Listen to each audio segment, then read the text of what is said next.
मकर संक्रांत. लहानपणी पडणारा एक प्रश्न की नक्की सूर्य उत्तरेला कसं जात असेल. तर हाय, मी पूनम. तर चला करूया मकर संक्रांतीची शॉपिंग. चुडे, पाटल्या आणि हिरव्या बांगड्या. तर सर्वात पहिले आम्ही गेलो होतो बांगड्या भरायला. संक्रांतीला बांगड्या भरण्याचे महत्त्व वेगळेच असते. सर्व लग्न झालेल्या बाया बांगड्या भरायला जातात.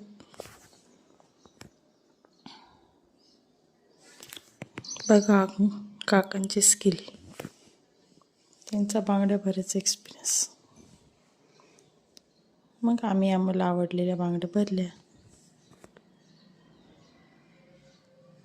तसं तर आजकाल बांगड्या घालणे हे ओल्ड फॅशन झालं आहे, पण मागच्या काळामध्ये रोजच्या कामामध्ये सुद्धा बाया 2-2 डझन बांगड्या एकेका हातात घालून सर्व कामं करत होत्या.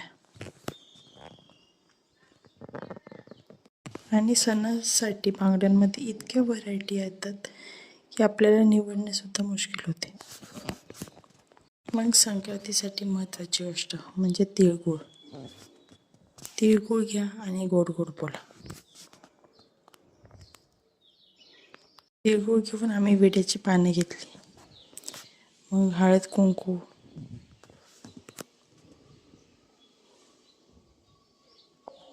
वाहनाला देण्यासाठी हळद कुंकू महत्त्वाचे असते. नंतर आम्ही हे बिबवे घेतले. खणत टाकण्याच्या महत्त्वाच्या सामानासाठी बिबवे पण एक आहे. मग खण आणि नंतर चोडे घेतले. संक्रांतीला किंवा कोणत्याही सणाला चुडे पाटल्या भरल्या जातात. मग विड्यासाठी सुपारी, हळकुंड, खारीक, खडीसाखर, बदाम सर्व घेतले. गाजर, पेरू, ओंब्या हे सुद्धा खणामध्ये भरले जाते. नंतर संक्रांतीसाठी नवीन जोडवे. तसं तर नवीन जोडवे नवीन लग्न झालेल्या स्त्रिया घेतात. आम्ही सगळं शॉपिंग करूच तर घरी मेहंदीचा कार्यक्रम चालू होता.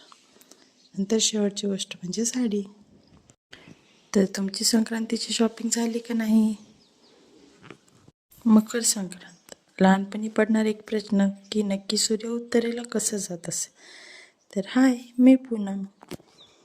तर चला करूया मकर संक्रांतीची शॉपिंग. चुडे, पाटल्या आणि हिरव्या बांगड्या.